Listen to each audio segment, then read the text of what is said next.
Нарцисс никогда не ответит вам на этот вопрос, при том, что вы этот вопрос постоянно будете ему задавать. Из-за этого у вас будут постоянные конфликты. Сегодня мы разберемся с тем, что же это за такой вопрос, на который нарцисс не может ответить. Почему он не может на него ответить и почему вам не стоит этот вопрос задавать. А вопрос этот – зачем? Зачем ты так себя ведешь? Меня зовут Евгений Масеев, я психотерапевт и эксперт по отношениям. И сегодня мы отвечаем на такой очень важный вопрос. Почему нарцисс не может ответить на вопрос «почему?», «зачем?». Если вам эта тема интересна, ставьте лайк под видео, подписывайтесь на мой канал, нажимайте на колокольчик, и мы начинаем.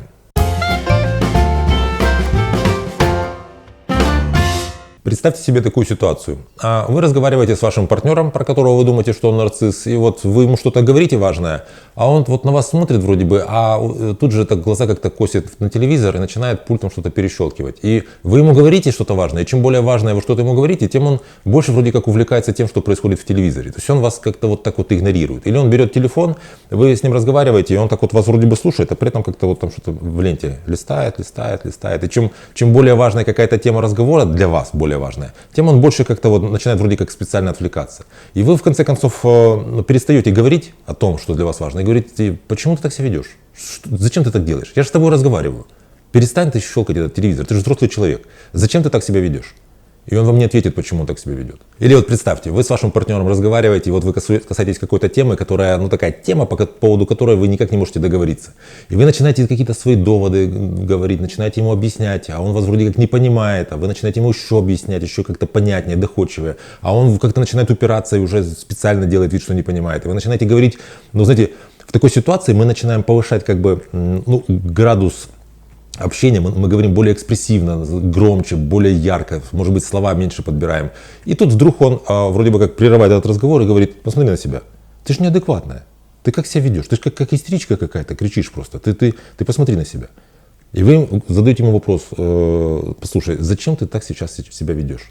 Я сейчас говорю вот так, как я говорю, потому что я нахожусь в эмоциях. Моя речь соответствует моим эмоциям, которые, собственно, отражают то, что я сейчас чувствую. Зачем ты сейчас начинаешь меня газлайтить? Зачем ты пытаешься, сослаться на то, что я как будто бы какая-то немного сумасшедшая, вместо того, чтобы нормально обсуждать тему, которая для тебя, очевидно, неприятна? Зачем ты меня газлайтишь? И на этот вопрос вам нарцисс тоже не ответит. Или другая ситуация. Вы сидите, предположим, смотрите какой-нибудь там телевизор или что-нибудь такое, вроде веселый семейный вечер. И тут вы так смотрите, коситесь, а он держит в руках телефон и там просматривает в ленте, скажем, Инстаграма каких-то девчонок в купальниках, с этими голыми задницами. И вам это неприятно. Вам неприятно, а эта тема вообще не новая, вы уже ему говорили, что вам неприятно, когда он это делает, когда он их лайкает, когда он их начинает вот так вот увеличивать, рассматривать.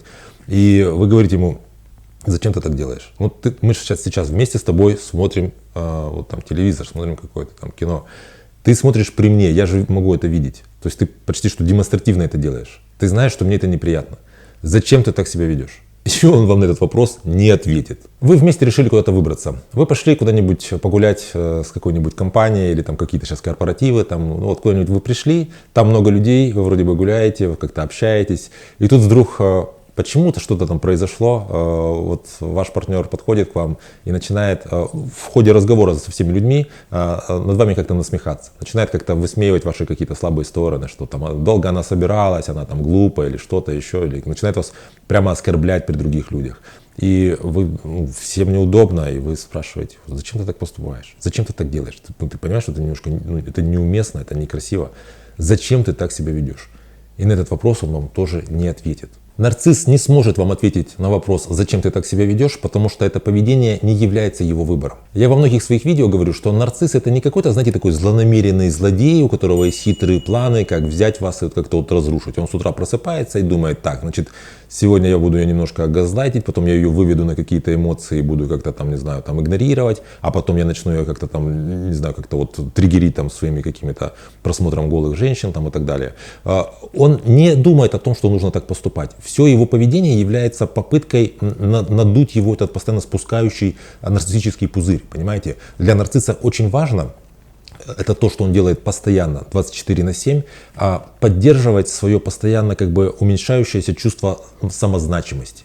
Ему очень важно в том числе человека, который является источником его нарциссического ресурса, то есть обычно это какой-то близкий человек, получать это чувство самозначимости. Когда он приходит в компанию, и там он начинает чувствовать себя как-то хуже других, потому что он пришел, и он чувствует, что есть какая-то неуверенность в себе, и он начинает скатываться в это вот ничтожество. Ему очень важно тут же получить какую-то вот подпитку. И он начинает унижать близкого человека, потому что таким образом он показывает свой контроль над этим человеком, он показывает, что он может делать то, что не могут делать другие. Это же асоциально, это социально неприемлемо. Люди в обществе не унижают близких людей. А я могу это делать, потому что я элитарный, потому что я какой-то особенный, потому что у меня есть какая-то сверхсила, я имею какую-то особенность. Среди вас всех я только один могу так поступать, и в этом моя уникальность, в этом я поднимаю свою самозначимость. По сути, поведение нарцисса является его такой психологической защитой. Это психологическая защита, которая в принципе в какой-то степени адаптивна для нарцисса, но разрушительна для человека, который находится рядом с ним. Потому что вся эта психологическая защита построена на том, что я поддерживаю себя не за счет внутреннего ресурса, которого у меня нет по определению вообще нарциссизма. То есть нарцисс в детстве не научился сам себя любить. Родители ему не дали права любить себя самостоятельно и не дали ему права говорить себе, что я окей. Ему нужен какой-то человек извне, который будет постоянно ему доказывать, что он окей, что он имеет что ли право себя любить. По сути, нарцисс обречен постоянно использовать кого-то извне, использовать какого-то другого человека, внешний драйвер, так сказать, для того, чтобы накачивать свой этот нарциссический пузырь, для того, чтобы его вот это вот хрупкое, ранимое эго, так сказать, как-то не разваливалось. И одним из таких ключевых, знаете, аспектов этой вот психологической защиты, в которой живет нарцисс, является отсутствие критики. Нарцисс не может осознать и понять, что он постоянно стремится свалиться в пустоту, потому что как только он это осознает, он тут же в нее начнет сваливаться. Это для него будут непереносимые эмоции, от которых его психика, вот эта вот защита охраняет его психику. Соответственно, если вы спросите нарцисса, почему ты так себя ведешь, он вам ответит какие-то такие, знаете, детско-садовские вещи. Например, он скажет, что ты же сама себя так вела, помнишь, ты тоже так себя вела.